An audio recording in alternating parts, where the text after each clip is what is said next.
My name is Chloe Cole, and I am a detransitioner. Another way to put that would be, I used to believe that I was born in the wrong body, and the adults in my life whom I trusted affirmed my belief, and this caused me lifelong, irreversible harm. I speak to you today as a victim of one of the biggest medical scandals in the history of the United States of America. I speak to you in the hope that you will have the courage to bring the scandal to an end and ensure that other vulnerable teenagers, children, and young adults don't go through what I went through. At the age of 12, I began to experience what my medical team would later diagnose as gender dysphoria. I was well into an early puberty, and I was very uncomfortable with the changes that were happening to my body.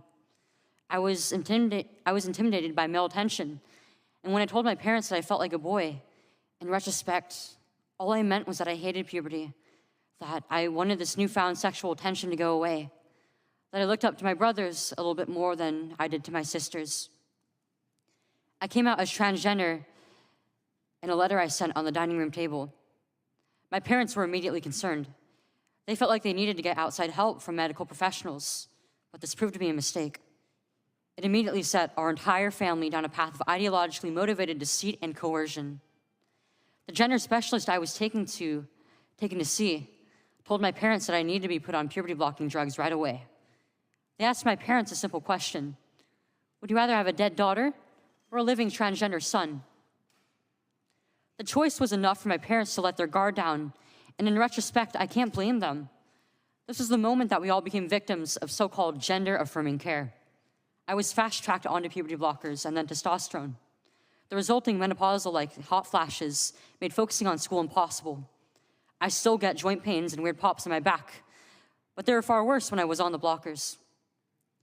A month later, when I was 13, I had my first testosterone injection. It's caused permanent changes to my body.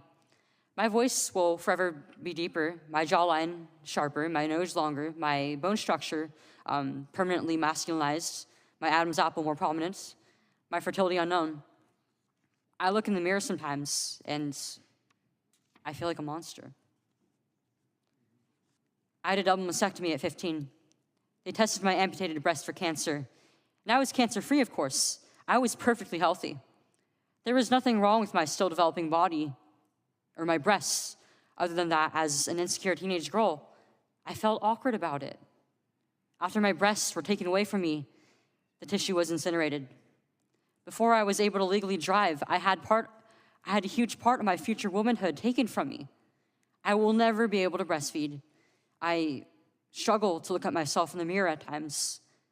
I still struggle to this day with sexual dysfunction. And I have massive scars across my chest. And the skin grafts that they took of my nipples are weeping fluid today. And they were grafted into a more masculine positioning, they said. After surgery, my grades in school plummeted. Everything that I went through did nothing to address my underlying mental health issues that I had. And my doctors, with their theories on gender, thought that all my problems would go away as soon as I was surgically transformed into something that vaguely resembled a boy. Their theories were wrong. The drugs and surgeries changed my body, but they did not and could not change the basic reality that I am and forever will be a female.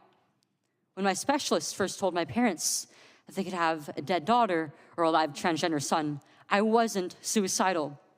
I was a happy child who struggled because she was different.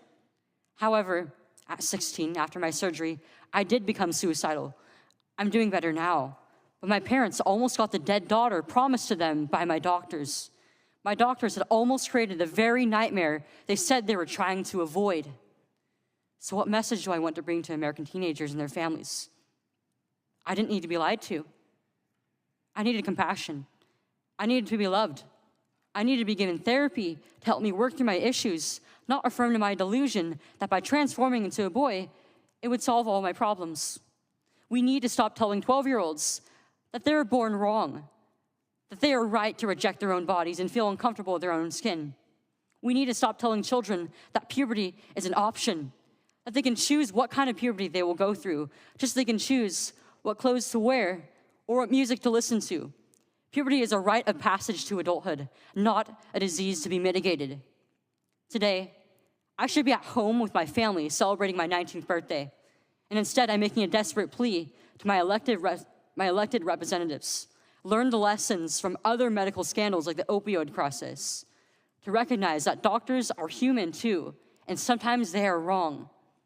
My childhood was ruined along with thousands of detransitioners that I know through our networks. This needs to stop.